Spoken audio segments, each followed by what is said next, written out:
할렐루야. 우리 인사합니다. 사랑합니다. 축복합니다.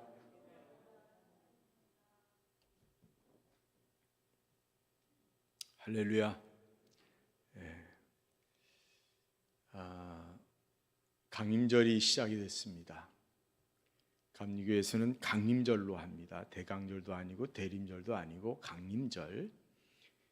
근데 이제 이 강림절에 이제 시작이 됐는데, 오늘 말씀은 이제 제가 그냥 한 해를 돌아보며 또 내가 이런 사람으로 하나님 앞에 충성해 왔는가를 돌아보고, 또 이런 사람으로 내가 하나님 앞에 해야 되겠구나 하는 그런 이제 마음을 가지고 말씀을 들었으면 좋겠다. 그래서 11월까지는 제가 이렇게 말씀을 준비를 했습니다. 강림절이 지나면 이제 12월이 지나갑니다. 그래서 우리들이 한번 나를 돌아보는데, 우리들이 오늘 이 말씀은 이미 이스라엘 백성들이 출애굽의 사건을 경험했어요. 기적을 맛보고 출애굽을 했고, 그것도 나올 수 없는 걸 나오는 기적. 그 다음에 두 번째 이제 홍해도 갈라지게 되고, 그 다음에 이제 쓴물을 갖다가 마실 물로 만드는 마라의 쓴물의 기적도 맛보게 되고, 그죠? 그 다음에 이제 구름 기둥, 불 기둥으로 인도하신 하나님의 그 인도하심도 보게 되고, 그리고 광야에서 먹을 게 없으니까 만나와 메추라기를 또 하나님이 내려주신 은혜를 잊기도 하고, 또 이제 그런 상황에서 지금 여기 이제 르비딤에 왔는데, 이 르비딤에서 이스라엘 백성들이 하나님을 시험하는 일을 벌이게 되지요. 불평불만하면서. 그러니까 계속적으로 하나님이 기적과 함께 하심에 대한 증거를 주셨는데, 여기서도 또 이제 반석에서 물이 나오는 이 과정에서도 하나님 앞에 투정을 하게 되는 거예요. 그러니까 모세가 답답하니까, 야, 나를 시험하냐 하나님을 시험하냐 이러면서 너무한다는 식으로 얘기를 하는 거죠. 근데 이스라엘 백성들은 계속적인 원망을 하고, 그러니까 모세가 나중에는 그 표현을 뭐라 하면 돌로 치려고 합니다. 나에게 돌을 던지려고 합니다. 이제 이렇게 표현할 정도로 이스라엘 백성들의 원망이나 불평이 많다는 얘기죠. 그러고 나서 이제 이들이 반석에서 물이 나와서 물을 마시게 되면서 기쁨을 얻는 순간에 그 뒤에 보면 이제 아멜렉과의 전쟁이 딱 부딪힙니다.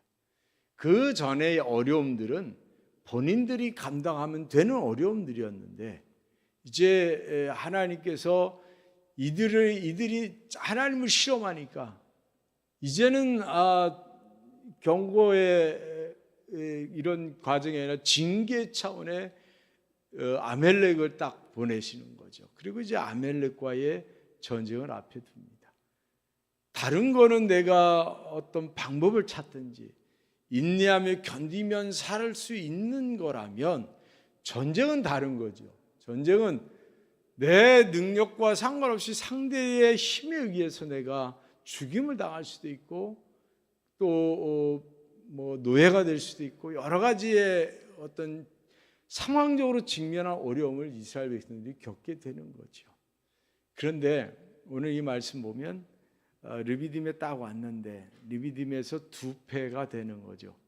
하나는 그 같은 장소에 있으면서 하나는 승리하는 사람이 있고, 하나는 불평불만하는 사람이 있고, 그래서 불평불만하는 사람은 무리바라고 하는 뜻으로 해석이 되는 무리바의 땅으로 만들어 버리는 거고, 그다음에 승리하는 사람들은 여호와 니시의 땅으로 만드는 거예요. 이 같은 장소에 있는데, 같은 장소에 같은 어려움 속에 있지만, 그것을 이제 무엇으로 만드냐는 것이 한 뜻이 아니라 둘로 이렇게 나눠져 있는데, 우리들이 지금 이 시대를 살아가면서 우리 한국의 뿐 아니라 우리 지구 전체가 다 어려움 속에 있잖아요. 지금 많은 어려움을 겪고 있습니다. 지속적인 어려움, 이런 어려움 속에 똑같은 환경이지만 우리 그리스도인들 가운데 이것을 기쁨과 감사와 또 내가 하나님 앞에 정결케 되는 거룩해지는 그런 시간으로 삼는 사람도 있을 것이고, 입에 그냥 매일 불평불만을 달고 살아가는 사람도 있을 수 있습니다. 똑같은 환경에서도 가정도 그렇고 직장도 그렇고 사업장도 그렇고 교회도 그렇고 나라도 그렇고 어디에 내가 있느냐 그것도 중요하지만 그 안에서 나는 여호와 니시의 사람으로 살아가느냐 아니면 거기를 불평불만의 무리바땅으로 만드느냐라고 하는 것은 우리 그리스도인들의 모습인데, 내가 1년 동안 어떻게 살아왔는지를 한번 돌아보자는 거죠. 뭔가 지쳐있고 힘겨움의 연속이었던 올해도 여러분들은 어떻게 사셨습니까? 세상에 희망을 주는 사람이 되셨습니까? 아니면 세상 사람들에게 어둠을 자꾸 주는 불평불만의 사람으로 살아오셨습니까? 이러기도 하고 저러기도 하셨나요? 그래서 오늘 이 말씀을 준비를 했습니다. 우리들의 삶의 자리가 어디든 간에. 근데 오늘 말씀 1절 보면 이스라엘 자손의 온 회중이 그랬어요. 온 회중이. 하나님과 관련된 단어, 이 회중이란 단어입니다. 하나님의 부르심을 받은 백성들의 모임이 회중이에요. 회중. 하나님의 부르심을 받은, 신약에서는 에클레시아라고, 그래서 교회, 하나님의 백성 이런 뜻을 갖고 해석이 됩니다. 그래서 이 회중이라고 하는 이 무리 온 회중이라 그랬어요. 이거는 무슨 의미를 갖냐면 하나님의 백성이라는 의미를 가져서 하나님의 자녀가 됐다는 거예요. 하나님께 속한 자들이 됐다는 거예요. 이집트에 살 때는 하나님께 대해서 속한 자라기보다는 하나님께 이들이 충성을 다했다고 볼 수는 없어요. 왜냐하면 긴 시간을 종살이 하면서 잊어버린 부분도 있겠지요. 그런데 이들이 이제 출애굽을 하면서 회중이라는 단어를 쓴다는 것은 이제 하나님의 백성으로서의 삶을 살아가는 거죠. 온전한 백성으로서의 삶을 사는 거예요. 하나님의 백성의 의미는 하나님의 뜻대로 살고 명령대로 살아가는 사람들이 하나님의 백성입니다. 그래서 이들이 보면은 단어가 뭐냐면 떠나, 신광야를, 하나님의 명령대로 신광야를 떠나서 행하여, 노종대로 행하여 장막을 쳤다는 거예요. 그 이들이 하나님의 명령대로 떠나서 행해서 장막을 쳤어요. 지금 그 자리가 지금 이 르비딤에 머물게 된 거지요. 그 과정, 하나님의 백성으로서의 삶을 이제 이들이 하나님 명령을 따라서 살아가고 있는 거죠. 개입되어 있는 거죠. 하나님이 개입이 되어 있고 하나님께서 그들에게 행할 일을 주시고 또 그들이 행하는 것들은 하나님의 역사 속에서 행하는 일들이 되는 거죠. 하나님이 함께하는 거예요. 하나님이 함께하는 거. 그럼 다시 말하면 하나님이 책임져 주는 사람들이 된 거예요. 우리들 역시도 마찬가지입니다. 우리가 올 한 해 오면서 우리 역시도 하나님의 자녀로, 하나님의 백성으로 왔단 말이에요. 그러면 하나님의 명령대로 우리가 살고 하나님 뜻대로 살아야 되고, 하나님께서 나를 보호하시고 책임져 주시는 분임을 내가 고백하며 사는 거예요. 그 삶 가운데 그냥 그 고백이 들어있어요.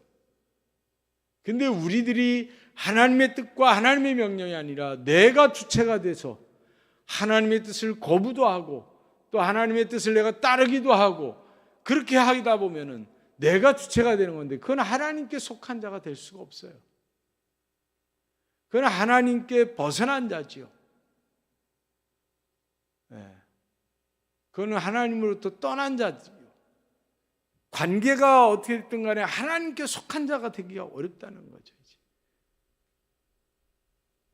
스스로가 자기의 힘으로 살아가는 존재가 되는 거죠.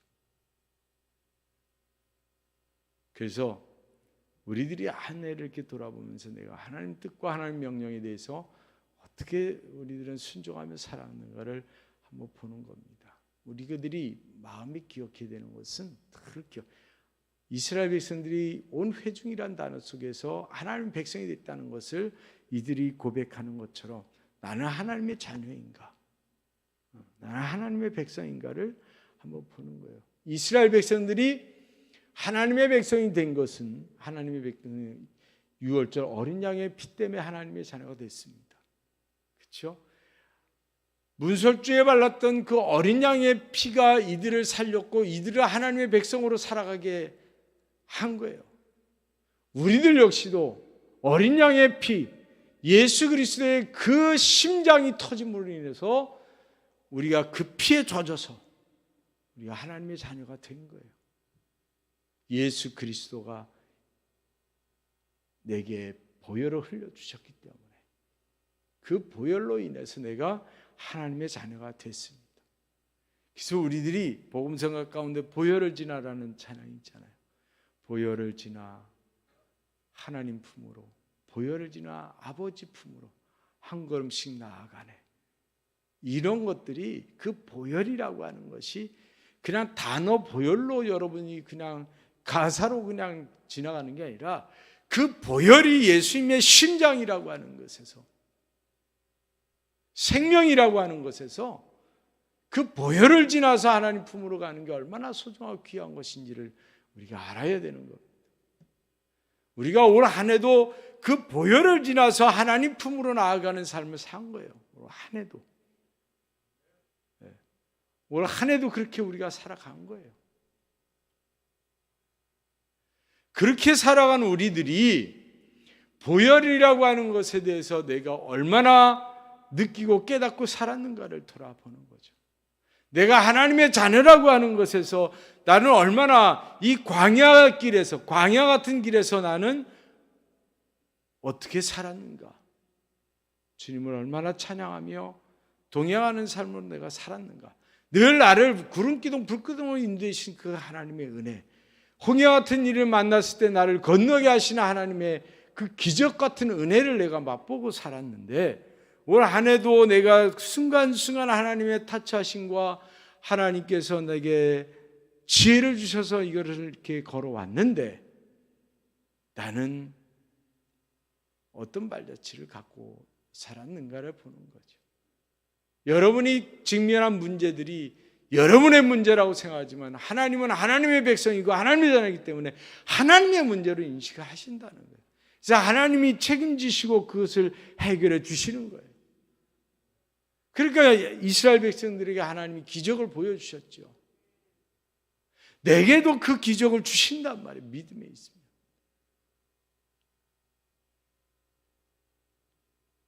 그런 그들이 하나님을 시험합니다. 그러니까 하나님께서 블레셋이라, 아말렉이라고 하는 광야에 익숙한 민족을 통해서 이스라엘 백성들에게 쳐들어오게 하시죠. 그 전쟁의 가장 큰 특징이 뭔지 아세요? 그 전쟁이 하나님의 전쟁이라는 거예요. 이스라엘 백성들이 이스라엘 백성들에게 직면한 아주 큰 위협이고 전쟁이라고 생각했지만 하나님은 하나님의 전쟁으로 보신 거예요. 왜? 여호수아가 갈렙이랑 같이 갔겠죠. 항상 다녔으니까. 이 여호수아가 작전에 의해서 전쟁을 이기고 유리하게 하고 불리하게 하고 이런 개념이 아니고 모세가 손 올리고 손 내리는 것으로 전쟁의 유리함과 불리함이 오는 거예요. 이기고 지고가 모세 손에 의해서 된 거예요. 그러면 그 산에 올라가 있던 모세와 아론과 훌은 그 전쟁을 이렇게 보면서 여호수아와 군사들의 작전을 보는 게 아니라 모세가 손을 올리니까 이스라엘 백성들이 이기게 되고 내리니까 지네. 그러니까 그냥 손 들고 거기 있는 거예요. 이 전쟁의 비밀을 아는 건, 이제 직접적으로 아는 건 이 세 사람밖에 없는 거예요. 그죠? 세 사람밖에 없는 거예요. 이스라엘 백성들이 100만 명이 넘었겠죠. 그 100만 명이나 되는 인구 중에서 전쟁에 나간 인구 나머지 수십만 명이 자기들의 장막 속에 있는데 이 비밀을 아는 사람은 세 사람인 거예요. 이 전쟁이 하나님의 전쟁인 것을 아는 사람이 세 사람인 거예요. 여러분, 이 비밀을 아는 성도가 돼야 돼요. 이 비밀을 아는 성도가 돼야 돼요. 할렐루야. 이걸 알아야 되는 거예요. 내 인생에서 승리하고 또 지는 것은 하나님께 있음을 내가 그 비밀을 아는 자가 돼야 돼요. 그래 재밌지요. 제가 생각해 봤어요. 모세와 아론과 훌은 얼마나 힘들었을까. 하루 종일 그 모세의 손을 붙잡고 이렇게 있는데 그게 얼마나 힘들었겠어요. 화장실을 갔겠어요. 뭐를 했겠어요? 먹었겠어요? 왜? 내려오면 지는데 그 비밀 아는데 어떻게 내려요 손을. 그럼 모세를 바치고 있는 손만 힘드나 모세는 안 힘들겠어요? 이러고 있으면 모세도 힘들지요. 셋 다 아주 인간적으로 죽을 맛이죠. 그런 고문이 어디 있겠어요? 하루 종일 손 들고 있으라는데 화장실도 가지 말고 먹지도 말고 무조건 손 들고 있으라는데 얼마나 힘들었겠어요. 근데 그 세 사람이 있었기에 이 민족이 사는 거예요. 할렐루야. 이 민족이 사는 거예요.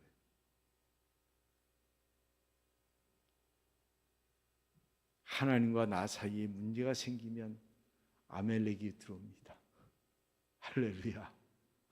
여러분 불평불만하면 사탄이 틈타는 거예요. 아멜렉이 들어온다니까요. 그 사탄은 하나님과 나이가 멀어지기만을 바라고 있는 거예요. 그래야 그 비밀을 모르죠. 누가복음 22장에 보면은 예수님이 잡혀갑니다. 예수님을 막 잡아 끌고 대제사장으로 집으로 갈 때에 베드로라는 제자가 걱정하지 마세요, 내가 지켜드릴게 했는데 그 베드로가 멀찍이서 그것을 바라봤다 그랬어요. 멀찍이서 가까이 가지도 못하고 멀찍이 따라가면서 그것을 지켜보는 거예요. 그러니까 그 안에 그 사이로 이 멀찍이니까 이 사이로 사단이 들어오게 되죠. 그러고 가서 예수님을 부인하는 자가 되는 겁니다. 이 하나님과 내 사이가 벌어지면 그렇게 되는 거예요. 우리가 싸우는 것은요 육적인 싸움이 아니에요. 에베소 6장 12절에 있는 말씀대로 우리들의 씨름은 악한 영들을 상대하는 거예요. 그래서 우리가 이 살아가는 세상에서 우리 그리스도는 영적 전쟁이라는 말을 많이 쓰는데 이 영적 전쟁은요 여러분들이 어떤 무기를 가지고 그걸 물리치는 개념이 아니라 여러분들의 신앙을 잘 지켜가는 게 영적 전쟁이에요. 여러분의 영안을 밝게 뜨고 여러분이 하나님의 말씀에 귀를 기울이고 세밀한 하나님의 터치 속에서 여러분들이 여러분의 자리를 지키고 방향을 잡아서 나아가는 것, 하나님의 말씀대로 여러분이 살아가는 것, 나아가는 것, 이게 영적 전쟁에 승리하는 거예요. 근데 우리가 영적 전쟁하면 무슨 영적으로 막 그냥 내가 능력 받아갖고 막 싹 물러가는 막 이래야만 영적 전쟁은 아닙니다. 여러분이 꿋꿋하게 여러분이 안 넘어지고 가면 여러분을 통해서 하나님의 기적이 일어나는 거예요. 근데 내가 흔들리면은요 안 되는 거예요. 희망을 주는 사람이 돼야죠. 저도 개인적으로 저희 부모님 저에게 희망을 주는 사람이었죠. 언제든 기도를 하시고 언제든 저에 대해서 관심을 갖고 늘 위로해 주시고 그 신앙의 본을 보이셔서 그 기도를 통해서 제가 이렇게 온 거예요. 희망을 주는 분. 그 여러분들은 누군가의 희망을 주는 분이 되셔야 돼요. 근데 실망을 주는 사람이 되거나 절망을 주는 사람이 되면 안 되는 거죠. 오늘 말씀은 8절에 그때에 그랬거든요. 뭔가 이 하나님과의 간격이 벌어졌을 때 의심하고 하나님을 시험하고 싶은 마음이 생겼을 그때에 아멜렉이 와서 이스라엘과 르비딤에서 싸우니라. 광야에 능한 아멜렉. 이스라엘 백성들이 이길 수가 없어요. 왜냐하면 이스라엘 백성들은 광야에 능하지 않아요. 이스라엘 백성들이 이제 좀 적응해서 광야 생활에 그들이 적응해 조금씩 나아가고 있는 상태인데 거기에 광야에서 살던 아말렉을 어떻게 이겨요? 근데 모세가 여호수아에게 나가서 싸우라 그러는 거예요. 여호수아가 모세가 말한 대로 행했다 그랬어요. 그리고 나가 싸웁니다. 그리고 모세는 산에 올라갑니다. 그러니까 역할이 있지요. 역할이.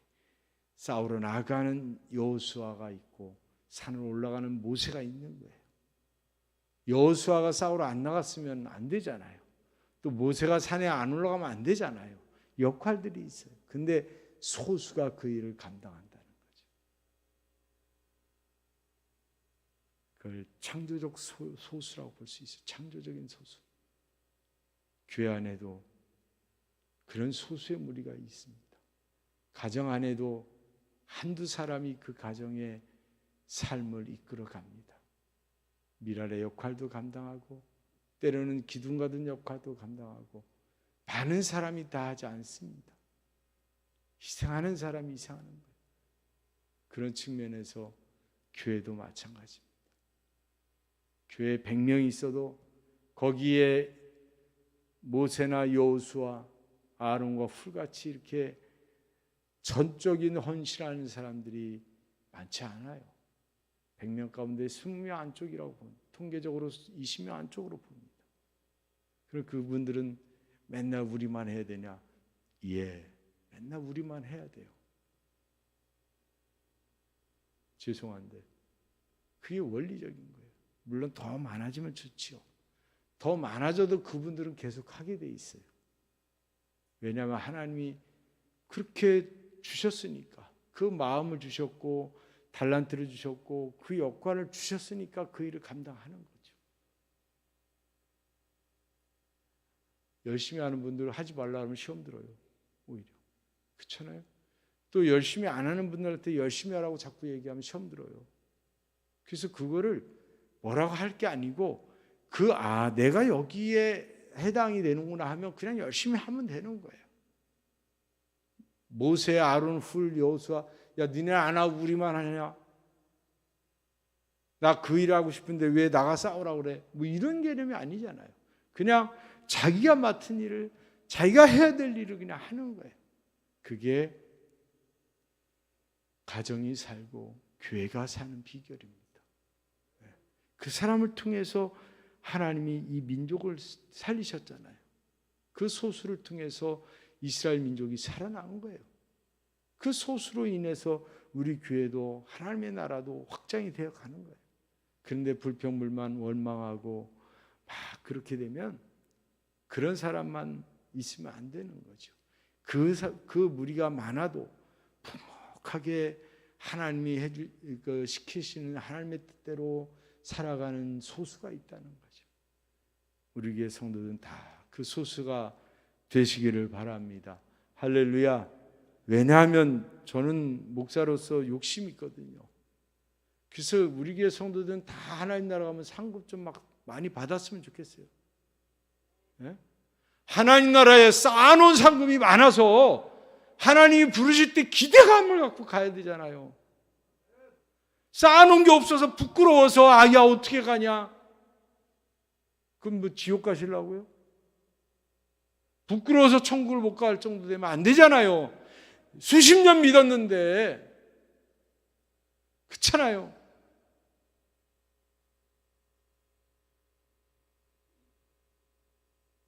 하나님의 사람으로 희망을 주는 사람이 되어야 될 이유가 거기 있는 거예요. 나도 좋아요. 그리고 너도 좋아요.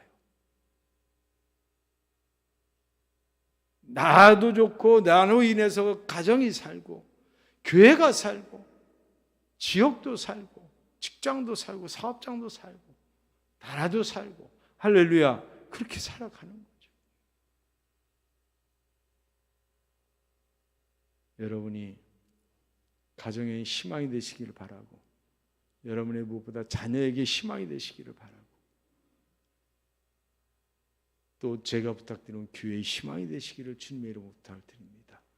그래서 양평감리교회 아무개 권사님 장로님 그렇지 그분 희망이 되는 게 얼마나 좋아요. 희망이.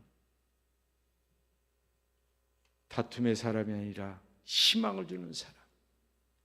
올해 아쉬움이 좀 남는다면 새해를 여러분이 준비하면서 하나님, 내가 희망을 주는 사람 되겠습니다. 그런 마음을 가지고 새해를 준비하시기를 바라고, 올 한 해 또 은혜롭게 왔다면 하나님 감사합니다. 그렇게 기도하면서 더 희망을 주는 사람으로 새해를 열어가는 여러분 되시기를 주님의 이름으로 간절히 축원을 드립니다.